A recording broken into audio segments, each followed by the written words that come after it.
The last thing you want to hear when you need your auto insurance most is a robot with countless irrelevant menu options. Which is why with USAA Auto Insurance, you'll get great service that is easy and reliable, all at the touch of a button. Get a quote today. Restrictions apply. This is part 4 of a 6-part series. If you've missed the first few episodes, go back and listen so you'll be caught up on the story to this point. In today's episode, we're going to look at how solid of a case the crabbers might have and what exactly Big Oil knew and when.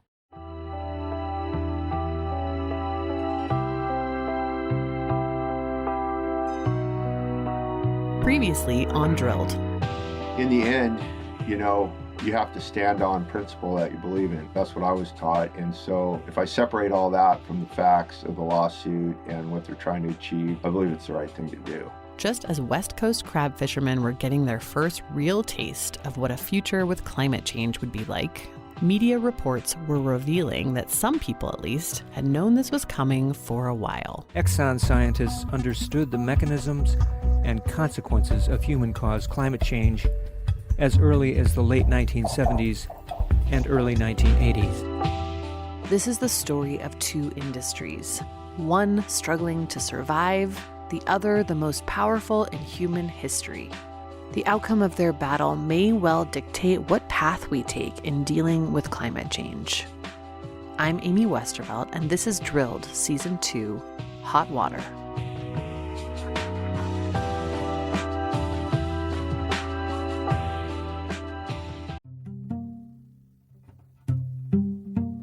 Hey, Drilled listeners, Amy here to recommend another climate podcast. If you have ever wondered exactly where your water comes from, what it means to actually break up with fossil fuels, or what the year 2100 could even look like, check out the Climate Dispatch from the folks at the Sierra Club Angeles chapter in collaboration with Stranded Astronaut Productions. The show is brand new. It launched in April, just in time for Earth Day, and it answers all those questions and more. The Climate Dispatch explores both global and local stories of the climate crisis through the lens of Southern California. On the show, host Taya Jeanette brings together a variety of guests and experts in conversation to share their climate wins and break down their fears and collective hopes for the future.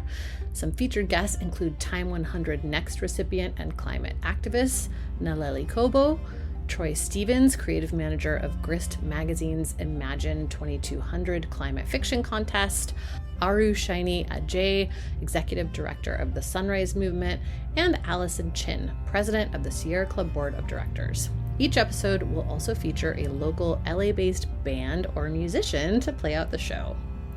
Check out the Climate Dispatch at sc.org/climate dispatch or wherever you listen to podcasts.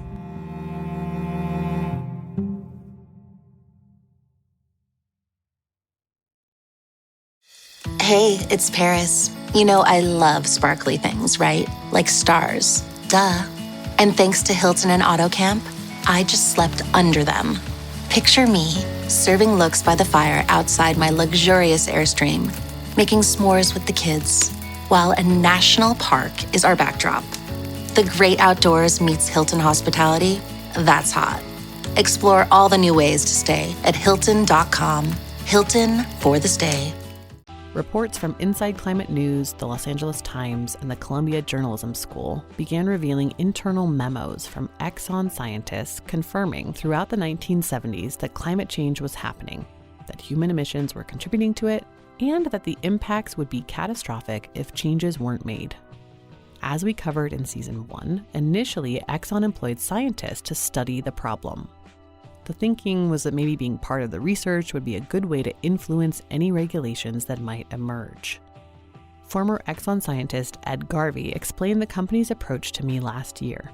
Exxon at the time, there was Exxon Nuclear, there was Exxon Coal, there was Exxon Solar, and at the time, Exxon was trying to be an energy company, not an oil company. Okay? And so being taken seriously at the fossil fuel discussions was, to their mind, and I think it made sense to me at the time, that, yeah, this is how you would do it if you want to be seen as not just being an industry hack that says, we don't want you to regulate our industry, period. You need to be saying, well, yeah, we recognize that this is a problem, and this is how we think you should solve it, and these are the things that are going on, and so on and so forth. And we're making real contributions here. But by the early 1980s, the research efforts were being shut down, and the company, along with the broader industry, was shifting toward denial. They began spending an increasing amount of money on advertising and PR campaigns that underscored the uncertainty of the science. At the same time, they began investing in protecting their own pipelines and platforms from climate change. And it's here that the crabbers, like Ben Platt, really have a problem. I think what it boils down to for me is that I've done everything I could do as a fossil fuel burning boat operator, commercial fisherman, to minimize my carbon footprint. I spent a lot of money, 6 years ago now, to put in one of the newer tier engines. I got a grant for some of it, and so I took 4 months off in the middle of my crab season and repowered and spent about $65,000 of my own money, and I have the least polluting, most efficient diesel engine you can have in a fishing boat right now. It's all computer electronically controlled. I didn't even want to do that because if you're a commercial fisherman on the high seas, computer electronic controls scare you because if something goes wrong, we can't fix it. We've modernized our equipment at a lot of our own expense and time because we're trying to have as little of a carbon footprint as possible. We're doing whatever we can, but there's only so much that we can do. We're not the fossil fuel companies. We're not the big energy companies. We're not scientists. We can't figure out how to make a hydrogen cell or something that'll power our boats. We're just using what's available. Ben is someone who has accepted that climate change is happening and that humans are a big part of the problem for a long time. Fellow California crabber Lori French isn't so sure. She's told me a few times about dinosaurs and various periods of natural change, and particularly what was happening when Henry VIII was around. We're kind of both of the opinion that climate change has happened since the beginning of time. I mean, if you look at, the dinosaurs. But then during I think it was Henry VIII's time, they went through a mini ice age. Seeing what the oil industry knew and when, and what they did with that information, has shifted her view a bit. Yeah, I would say there's some definite exacerbation. But ultimately, it kind of doesn't matter. For Lori, it's less about climate change and more about fairness. The idea that everyone should be dealing with the same information, that people and markets shouldn't be manipulated, that most people and companies are at least trying to do the right thing. And I would like to think that most people operate on an honest playing field, but they don't. And I don't know why I still keep getting surprised by that. I just do. Seeing the disconnect between what oil execs were saying to each other and what they were saying to the public shifted her worldview a lot. Like, it goes against my little Pollyanna world. It's like, you're doing something that you know can cause harm, but you're still putting it for the money. That's not how the game is played. Except it is how the game is played, or at least how it has been played. For a long time, even crabbers like Ben, who were very on board with the need to do something about climate change, were more of the everyone needs to change their light bulbs and drive less school of thought. But the more they learned about how oil companies handled the information scientists were giving them, the more that idea shifted.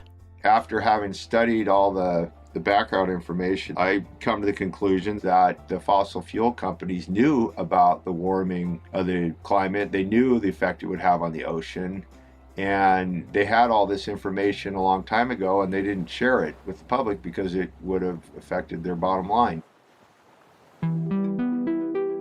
This week, Drilled partnered with a fun and fascinating quick hits science podcast called Everyday Einstein. It's hosted by astrophysicist Dr. Sabrina Stierwalt, who explains complicated scientific concepts in quick 8 to 10 minute episodes that make the complex accessible. She answers questions like how can you tell if your tap water is safe to drink, and clears up common areas of confusion like whether wormholes really exist. And just like the Drilled team, Dr. Stierwalt is committed to debunking misinformation about the scientific concepts shaping our world. She's done episodes on everything from why vaccines bolster herd immunity to how we know climate change is linked to more intense extreme weather events. It's a great show, and you're bound to learn something new, including tips on how to explain this stuff to other people. Find Everyday Einstein on Apple Podcasts, Spotify, or wherever you get your podcasts. Okay, back to the show. The notion of personal responsibility and of demand driving the energy market entirely is a narrative cooked up by the fossil fuel industry. The old, hey, we're just supplying a demand defense. And it's been incredibly effective. much of the conversation on climate change still centers around what individuals can do, not the systemic changes necessary to shift the world away from carbon-based economies. Seeing the research and internal communications of oil companies and their trade groups, the strategies laid out to confuse the science and promote already debunked theories, that tends to shift the focus back to those in power for most people. And so last year, the Pacific Coast Federation of Fisheries Associations decided to sue the country's 30 largest fossil fuel producers, names like ExxonMobil, Chevron, Shell. I think that there are three separate things that people really kind of sit up and take notice of. That's Vic Scher, the attorney representing the Crabbers. He's a tall, white-haired guy with a deep movie narrator voice. He's been litigating against oil companies for decades. First is what the industry knew when, and that starts really with the 60s, with an acknowledgement of the problem, internal memos, recommendations to the boards, the comments from Exxon scientists, for example, to the board level, saying we have a narrow window of opportunity before hard choices have to be made. And that was in the late 70s that comment was made. Second thing is, especially post-1988, the overwhelming communication strategy which is founded on the perpetuation or the promulgation of doubt. So a deliberate strategy to get people to believe that the science is uncertain to justify action and related. And memos come out from the American Petroleum Institute and some of the other groups where the specific strategy is laid out of convincing the public that there's sufficient doubt that we shouldn't act. And then the third thing is at the same time that there's this public promulgation of doubt, you have internally the companies making enormous investments in their own infrastructure and planning for the future. So, for example, raising the levels of offshore oil platforms to account for sea level rise, strengthening them to account for increased storm severity, and investing in the technology to access a warming and melting Arctic. When I asked Vic whether anything was surprising to him about what those documents or cases have revealed, he pointed immediately to what scientists call the Great Acceleration. We have a situation today where half of all of the emissions from coal, oil, and gas have occurred since 1988 or 1989 in history. And the annual rate of increase of the use of those compounds has gone up by over 60% since 1990. So we're talking about a recent phenomenon completely tied to a single industry during a period of knowledge and, as the documents that we have so far show, culpability. So as knowledge of climate change increased, so too did emissions. And while oil companies took the necessary precautions to raise platforms and protect pipelines, the Crabbers, like most other people in the world, were led to believe that the science was too uncertain to justify major investments and change. The Crabbers' legal complaint alleges that since oil companies knew their product was harmful and didn't warn people, they're at least partly financially liable for the consequences. So one of the fundamental obligations that the law imposes on a manufacturer of a product is that if they know that there's a danger associated with the use of the product, they have to give a warning about it. And that warning has to be proportionate to the severity of the risk and the injury that they know accompanies it. So we're not talking about fine print hidden away where nobody will see it. If you know that your product is going to destroy the world, you have to be yelling that from the mountaintops frequently and constantly even. This is not the first time commercial fishermen have taken on oil companies, of course. In the wake of the 2010 Deepwater Horizon oil spill in the Gulf of Mexico, which cost the fishing industry there tens of millions of dollars, a suit against BP resulted in a multi-billion-dollar settlement. But this is the first case to take on warming oceans as opposed to spills. And it aims to hold oil companies responsible for their role in both contributing to climate change and slowing or even halting action on it. The Crabbers hold oil companies liable not only for the lost income from 2015, the first year of the outbreak, but every year since. They also want oil companies to cover the cost of a simple solution: freshwater tanks on the dock of every crab port. Apparently, when crabs soak in fresh water for a day or so, domoic acid is cleared. But these tanks cost a few $1 million, and the crabbers just don't have it, especially after a few rough seasons in a row.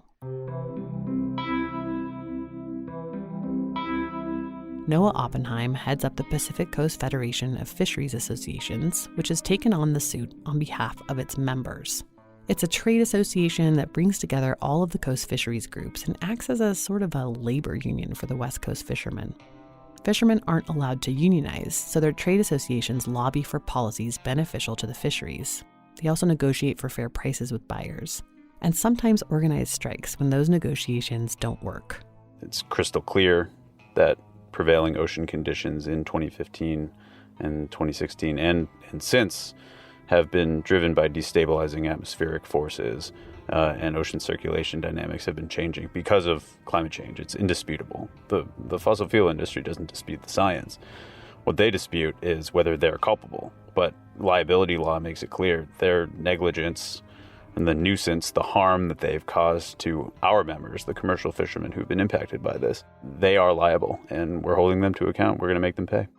A lawsuit, and particularly an environmental lawsuit, is not any crabber's first choice. But for Ben, it feels like the only tool left. The way I look at this lawsuit is that it's our industry doing our part to try to do something about climate change. In this country, if you've tried to legislate change, if you've tried to elect leaders that would, for a while we had a leader that was more interested in the environment, executive director of this country, and now we have one that's the opposite. So if you're someone that's concerned about climate change and the effect that it's having on your world, and in our case, on one of our main fisheries, then what's our last option in this country? Our last redress is courts. So it's the appropriate thing to do.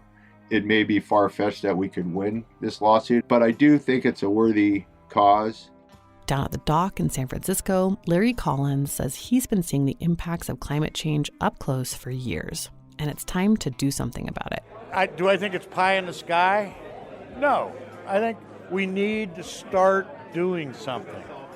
We have a long road ahead of us, and if we don't start, we're never going to get there. I'm old. It's not about me. But I do have grandchildren, and it is about them. And I see things, I see the tides coming up higher. I mean, it's squirting through the parking lot down at the wharf. And I never saw that before. You get these king tides, pretty soon the valley's going to be underwater. I'm going to see that in my lifetime. It's easy for the old people to do nothing. The young people are worried, as well they should be. And if the young people can kick the old people in the ass and get them to do something, then maybe we got a shot at fixing it. But no matter how much crabbers feel like they're doing the right thing, there's no guarantee they'll win. In fact, they're the underdog. But they're pretty used to that.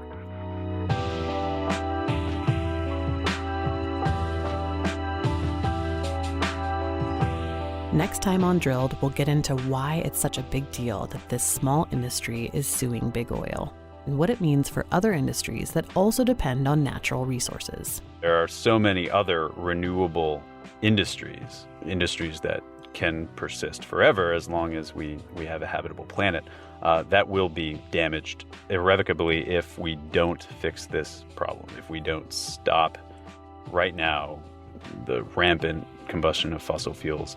We'll be back with another episode in this series next week, but if you can't wait until then, or you just want to support independent climate reporting, consider becoming a Drilled member. Just go to drilled.supportingcast.fm to sign up. That's drilled.supportingcast, supportingcast.fm, F like Frank, M like Mary, to sign up. Thanks for your support. We really, really appreciate it. Drilled is produced and distributed by Critical Frequency. The show was created and reported by me, Amy Westervelt.